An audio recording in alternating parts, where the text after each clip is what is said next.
又講下棵木瓜啦，係咯，我一般長到1米幾，我就將個頂拆就 cut 咗佢噶啦。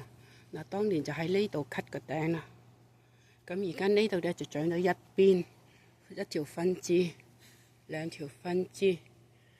頂嘅咧，嗱呢度又長到一個分支，係咪一個分支？2個分支。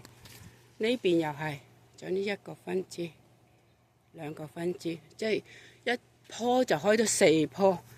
底下又長咗喎，係啦，嗱底下長咗，底下又長咗2個分支。呢啲咧就係木瓜花啦。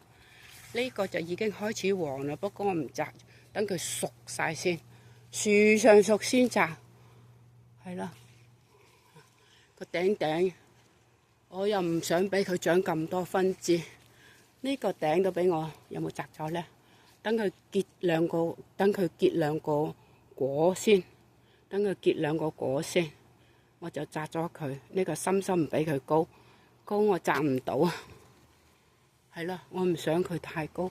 嗱呢個咧，呢個心啊俾我摘咗噶啦，你睇下，係咪心冇咗摘咗啦？